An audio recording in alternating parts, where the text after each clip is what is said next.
things that also comes to mind watching this video is, you know, the deliberate attempt to involve religion. I mean, we know that religion continues to, you know, you said a host of things bothered you when you watched this video. You were a little unsettled. And one of the things that, you know, some people have pointed out is that aspect of religion. How do you think that we can downplay the message, the divisive message that this video is definitely set out to, you know, bring up? Yeah, but unfortunately, it's also the agencies, like the religious agencies, that have been conflagrating the crisis by trying to discuss the crisis, you know, through religious lenses, you know, through the prism of religion, you know. So those are the people that take a major part of the blame. I saw a list that had to, you know, categorize the abducted girls into Christian and Muslim. The most important thing is that they are human beings, they are young girls, and whether they're Christians or not of them are in captivity, all of them are suffering the same fate. It's up to citizens like you and I to understand that religion is simply a tool that whether the terrorists and even the political class, the political leaders, that's the tool that they use to divide Nigerians. Because the issue that unite us are really the same. The issues that divide us are the same. There are two classes of people, the rich and the poor. The gap is wide, particularly in the north. So it's not about religion. In the northern part of the country where poverty rates are unacceptably high, you'll find out that if there is no access to hospital, if there's no hospital in your community, the Christians and the Muslims, the women die, their women die in childbirth. There's no data that shows us that Christian women are dying lesser or the Muslim women are dying lesser. So it's not an issue. We should never lay emphasis on religion when we discuss this. Whose duty do you think that will be? Because it's our collective duty. Because right now, this video is definitely sent to, or, you know, set to incense some people. I mean, some sectors or some religions against some other religions, incite them. And unfortunately, we're seeing that some people are already beginning to succumb to that particular narrative. How do you think that there should be any agency of government responsible for ensuring that we actually define that this is not about religion, this is about terrorism, and we should be able to, you know, identify it as such? Yeah, I wouldn't ascribe that role to any agency, because it's a role that all citizens have a role to play. Whether you, particularly the media, you know, that have access to communicate to a large number of people at the same time. Experience has taught me that looking up to the government agencies to carry out an act is quite probably the best way to lose hope, the best way to build pessimism, you know, in the citizen. Because majority of the time, what they see as communication, there's one, they put up an advert either on any of the radio stations, you know, those who can watch it, you know, there are different ways of engaging people, deliberate engagement, deliberate communication. There are different structures. Some people are on radio, some people are on Facebook, on social media, some people watch the television. At the grassroots, there are also town crier mechanisms. There are different ways of engaging people. It's not just about putting one billboard. Are you looking to see that in this particular battle? Do you think we need a strategy like that? That strategy, if you look through their policy documents, those strategies are outlined, but the political will to execute them has always been absent. So we want to see that, but is it happening? We have a new framework, you know, the soft approach to counter terrorism. We started a social campaign, you know, using our social media spaces. We found out that almost all Nigerians haven't heard about it. But there is a new framework that is citizens-based that, you know, assigns roles to all citizens to play a role in countering violent terrorism, violent extremism. Majority of Nigerians don't know about it. So if I don't know, I won't act. So I look for someone to blame. So that there needs to be it has to be very deliberate. There has to be a very deliberate method of making sure that people have access to information so that people can activate those mechanisms in case of any emergency or in case of any security threat. Well, I think if you look at this, there are so many pointers that can lead us to solving this whole problem, because I think it still boils down to the security agencies, because now we have so many things for them to really hold on to. The video, comments from WAEC, statements from people, so many other things, and now the governor has also dropped his own. So one would have thought that this should have been over within a week if we're really serious. Because if the governor knows where they are, and we have a video already, perhaps matching this with all the information they have gathered before now. Yeah, but we're under, we found ourselves in a climb that always look for the longer distance, that love to take the longer distance to its destination, longer route to its destination. We've seen a committee being set up. After the Bunyanya blast, it took NEMA, National Emergency, it took them like under 24 hours. They were able to give us like a very clear list of victims, the hospitals that they were, whether they were male or female, very clear details. The government didn't need to set up a committee to get that information out. So there are existing agencies that are saddled with the responsibility of doing most of the things you talked about. So, but we have a government that sets up committee. If I slap you and you're very angry, there's a committee to investigate why I slapped you. A committee to look at the white paper, to think of ways of ameliorating slapping among girls. That's the kind of governance we've seen.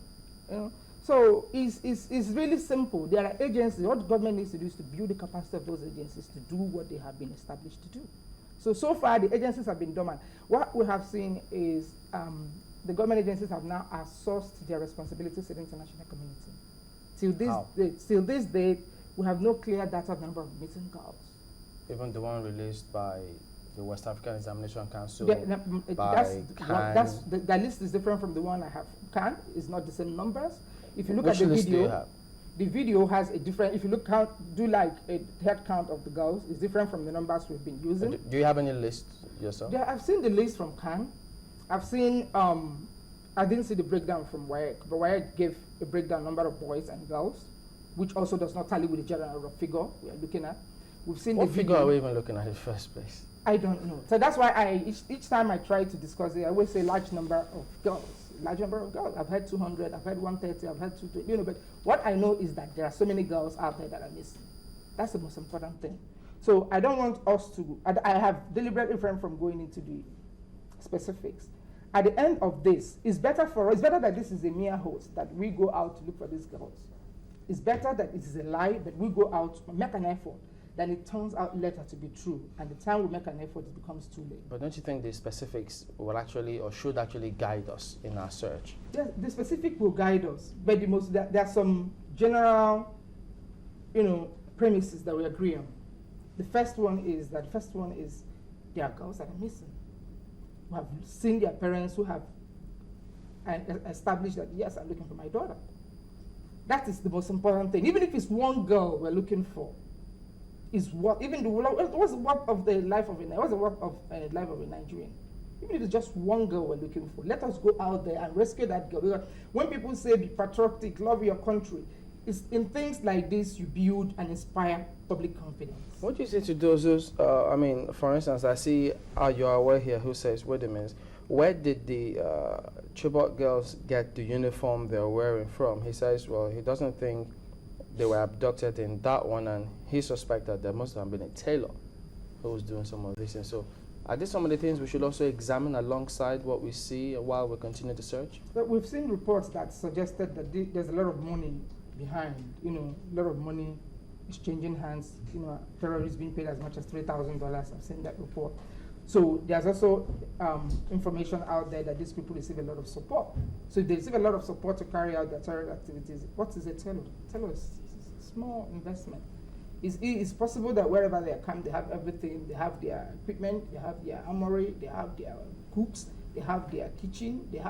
They should have those things because they are conducting an operation. Just that operation is illegal. So they should have. It's possible that they have a unit that probably takes care of clothing and all of that. I think so. There'll be a lot of backing.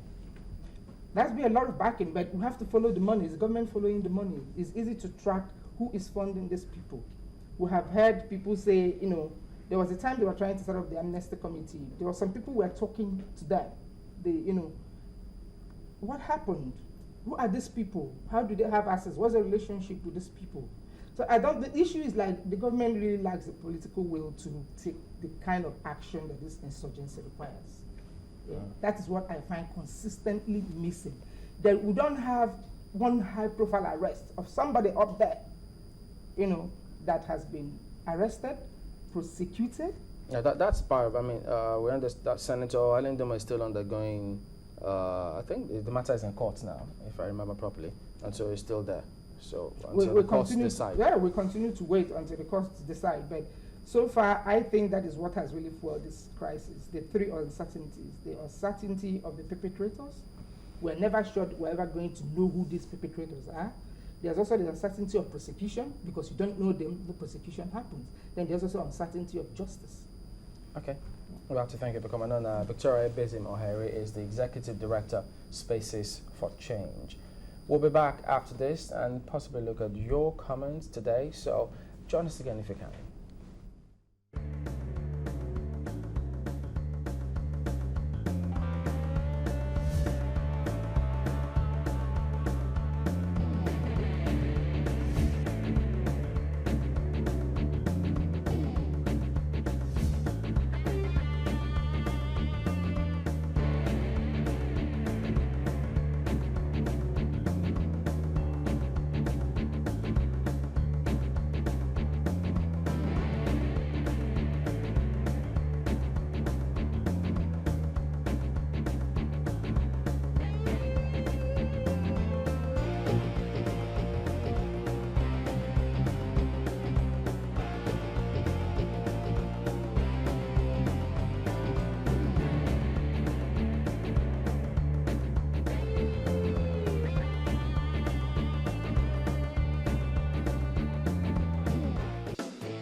Okay, comments from you out there. Abdul Kadir says, I think the heat is getting to Shakal. He didn't use armor tanks as background in his recent videotape. This is one of the many comments coming through here today. We should see some popping, shouldn't we? Oh, is it time yet? No. Another one. That's one here from Umar Sule. He says, well, as a Muslim, I can tell that the Arabic inscription shown on the video is not correct. I seriously doubt it. But the first alphabet is not well written for people who claim to be Islamists. This is fake Boko Haram. Whoa. Wale Soya also says, please tell me how or what channel are the Boko Haram using to upload all this video? And also, how come it can't be traced? Or how hasn't it been traced, he managed to say. All right. Okay, that's it today. What, you have one? Tomorrow. Okay. Thank you all for watching. We'll see you next time. I'm Chamberlain Oso. Well, thank you so much. I'm engrossed here in comments. You know, so many of them coming in today. But people are definitely intrigued with that video, and I'm sure that's something that would preoccupy security agencies for a while. Thank you. Well, I just believe the end is near. Well then, many thanks. I'm Sulaiman. Later. Bye-bye.